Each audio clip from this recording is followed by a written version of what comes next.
que vous allez bien. Je reviens aujourd'hui, on est le jeudi 11 mai 2023 et je vais essayer de faire un nouveau format à peu près.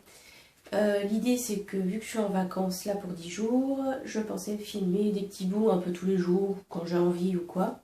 Plus format un peu vlog en fait.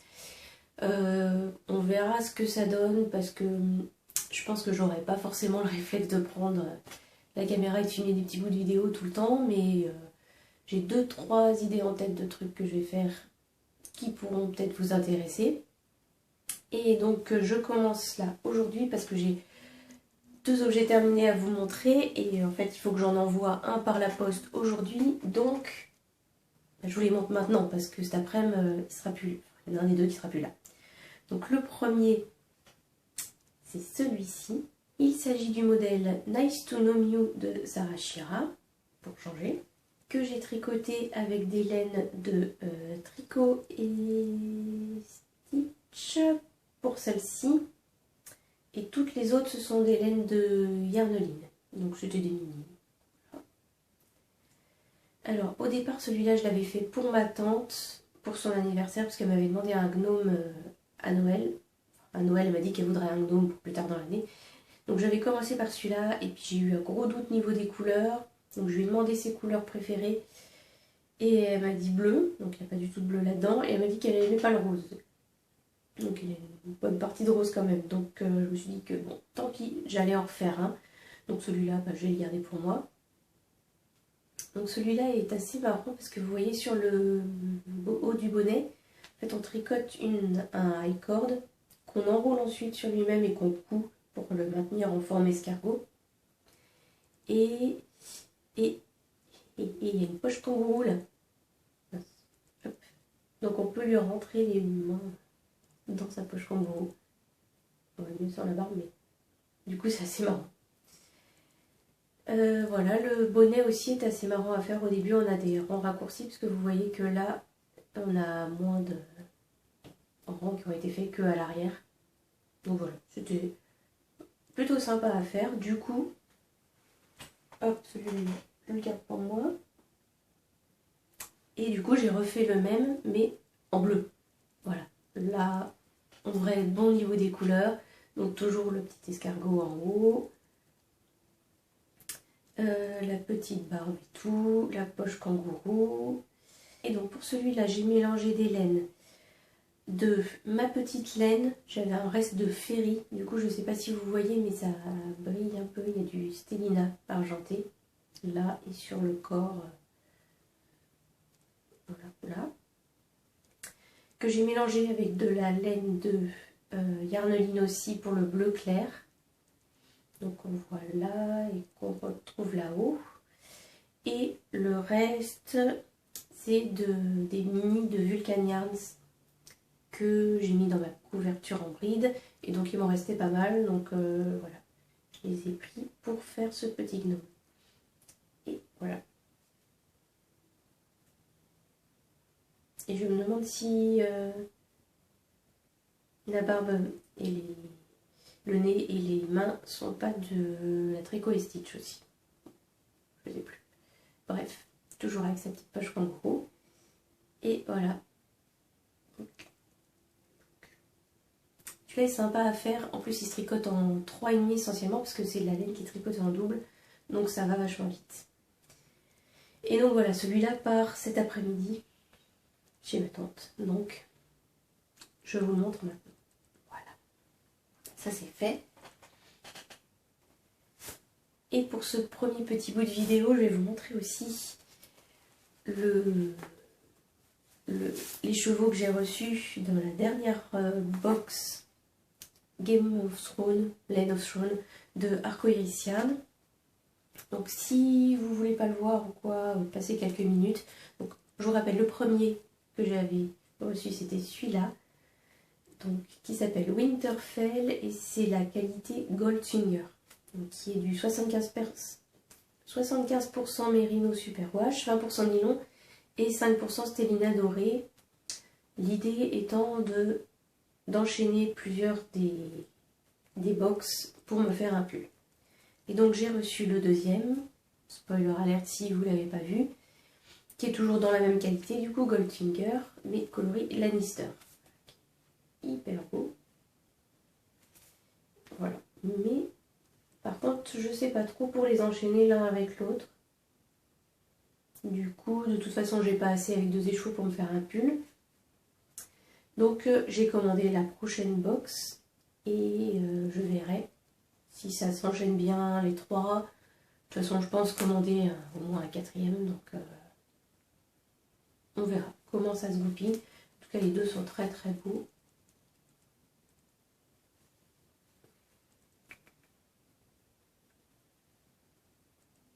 Voilà.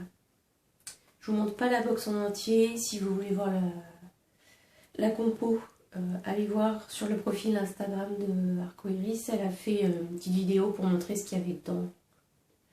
Vous pourrez retrouver tout ça. Et donc, hop, je mets les chevaux du coup dans le petit pochon que j'ai eu dans la première box avec écrit What do we say to the god of Yarn? Not today. Qu'est-ce qu'on dit au dieu de la laine? Pas un nœud aujourd'hui. Voilà. Donc pour l'instant, c'est tout. Je vous montrerai mes encours plus tard. Et voilà. À plus tard. Hello, me revoilà. On est en fin d'après-midi. Je reviens de chez le Booking List. Alors je voulais filmer un peu là-bas, mais en fait il y avait plein de monde. Plein de monde. On s'entend, hein, c'est pas Primark non plus. Mais il y avait quand même un peu de monde, donc voilà, je trouvais ça un peu délicat de filmer les bouquins alors qu'il y avait des gens en train de fouiller dans les différents tas. Donc bah tant pis, j'ai pas filmé. Et par contre, j'ai trouvé quelques petits trucs. Donc j'ai pris un bouquin sur les pas de George Sand. Donc qui parle un peu de George Sand et il y a des illustrations aussi. Je vous montre, hop.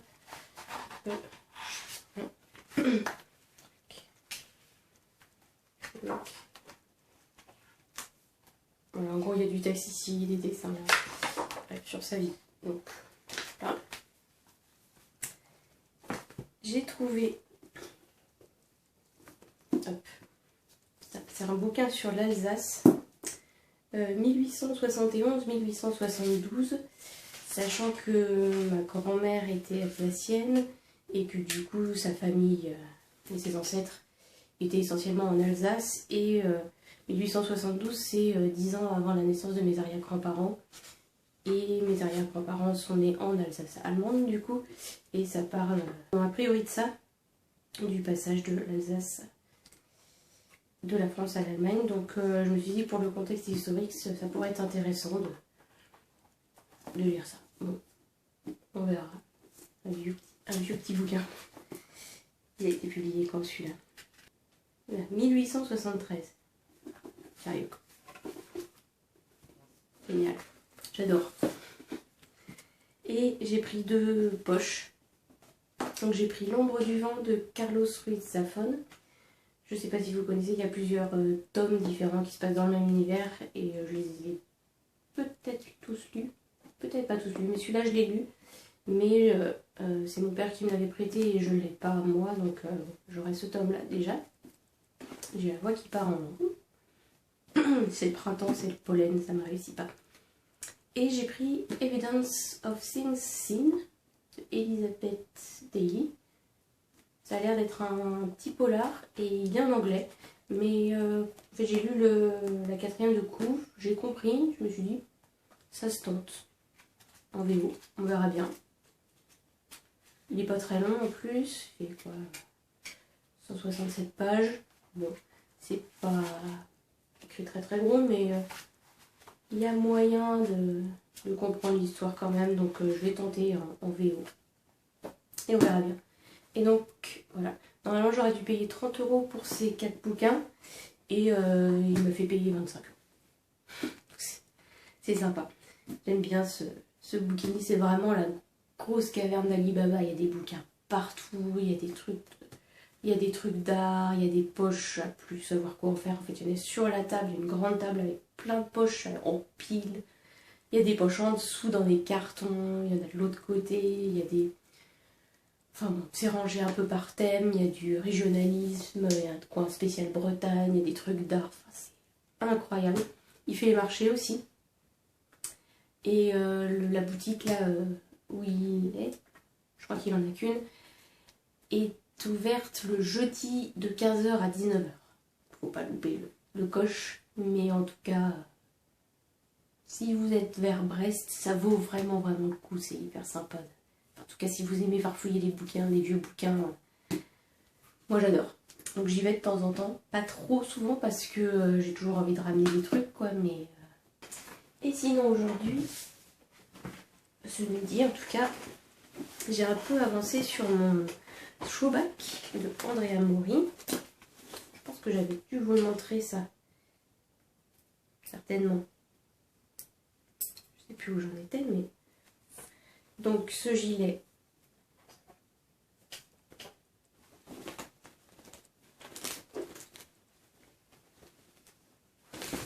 Hop. Encore un devant, un derrière. Oui. Vraiment, si je tiens ça devant, ça marche pas bien. Allez, hop. Ah donc, sont tous encore qui est fait. En fait, il ne restera plus qu'à rentrer les fils et coudre des boutons. Puisque, ouais, je vous en avais parlé, j'ai fait des modifications et du coup, j'ai rajouté des boutonnières. Parce que je vois pas le principe d'un gilet qui peut pas se fermer. Enfin, bon, bref. Et donc là, j'en suis à la manche. Qui doit paraître, je sais pas si vous voyez bien, je ne me rends pas compte de ce que filme la caméra, qui doit paraître un peu longue, néanmoins en fait sur les photos on voit qu'elle replie le bord-côte par-dessus, donc je vais suivre ce qu'elle dit, je verrai bien après à quel point je replie ou pas. Je me suis mis un fil de sûreté parce que j'ai pas fait autant de diminution qu'elle sur les manches. Parce que j'avais pas envie de manches trop serrées et ces manches elles sont souvent très serrées. Donc en fait j'ai fait une grosse diminution à ce niveau-là de mon fil de sûreté juste avant les côtes pour retrouver par contre le nombre de mailles pour le poignet pour que ça serre quand même et que ça tienne. Donc j'ai mis le fil de sûreté au cas où finalement ça ne me plaise pas. Et donc je dois faire 13 cm de côte, donc je sais pas combien je suis là. Je vais en mettre.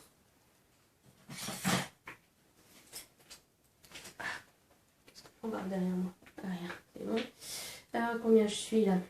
À peu près. 6, un peu plus de 6,5. Ouais, 6,5. Donc la moitié. Voilà. Je pense que je vais réussir à finir assez rapidement. Là, c'est pas beaucoup de mailles. Hein. Donc devant une série télé ou quelque chose comme ça va aller vite. Et puis après, faut pas que je me pose de questions, j'attaque la deuxième manche. En général, la deuxième manche, pour moi, c'est plus facile à faire parce que j'ai noté tout ce que j'ai fait sur la première manche, les diminutions, celles que j'ai pas faites, etc. Donc j'ai plus qu'à me laisser porter par mes notes. Du coup, c'est plus facile, je trouve. Voilà. Donc voilà, je pense que ça va être tout pour aujourd'hui. Donc on se revoit peut-être demain. Sinon, je pense après-demain, je filmerai des petites choses. J'ai un truc de prévu. Ça va être cool. A plus tard. Hello, on est vendredi 12. 12, oui. Et donc, je viens vous montrer un peu mes petites avancées. Et j'ai fini ma manche. Voilà, donc je l'ai essayé. Je peux faire, du coup, vu que j'ai vachement resserré au niveau des côtes, soit je peux faire un petit effet blouson comme ça là, au bout, qui est plutôt sympa, soit je peux, du coup, hop, faire comme ça, comme Andrea Mori a fait sur son throwback. Donc nickel, ça va bien. J'ai encore fait une petite modification, c'est qu'elle dit de rabattre avec des aiguilles plus grosses et moi j'ai juste fait le Jenny Surprisingly Stretchy Bind Off, donc c'est très bien. Et donc voilà, une manche de fête et du coup j'ai enchaîné tout de suite, j'ai repris les mailles pour la seconde manche pour éviter de procrastiner ou me lancer dans autre chose ou quoi. Donc là j'ai pas d'excuses, j'ai plus qu'à tricoter du jersey un peu au kilomètre, j'ai quelques diminutions à faire mais du coup même pas toutes puisque j'ai fait beaucoup moins de diminutions que dans le modèle. Donc si je m'y mets un bon coup là, ça devrait aller vite et j'espère finir du coup avant la fin des vacances. Et il faudra que je trouve des boutons après. De la bonne taille, le bon nombre, tout ça, je suis pas sûre d'avoir ça en stock, il va falloir que je farfouille dans ma boîte à boutons. Donc voilà, une bonne chose de faite. Et il y a ma chatte qui veut rentrer en exclusivité. Siri! Bon oui, tu veux le mode des croquettes, allez là. Voilà, et j'ai un deuxième en cours, enfin j'en ai plein d'autres. Bref, un deuxième sur lequel je suis en ce moment, c'est... Est-ce que... Super, il y a une page de garde. C'est Kyo the Baby Triceratops, design by Kyokei. Et Thierry m'a mis de la terre sur mon jean. Bref. Et donc c'est cette petite peluche.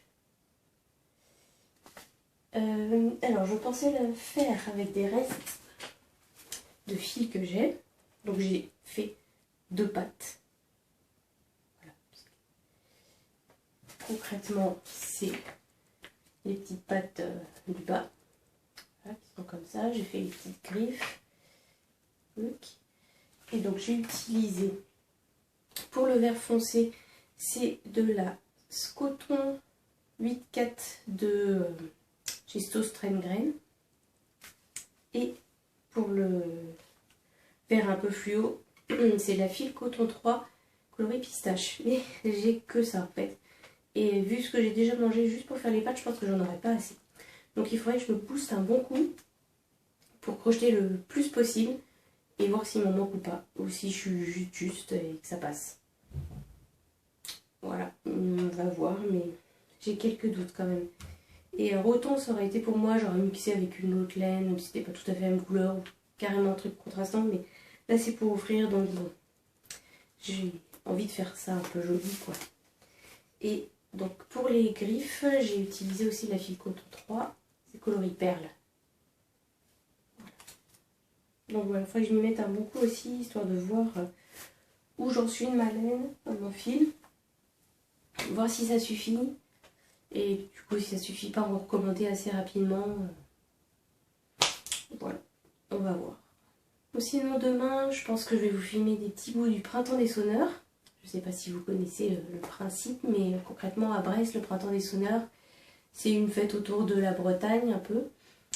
Il y a des fois, il y a des conférences, il y a des petites démonstrations, genre de broderie bretonne, de trucs comme ça.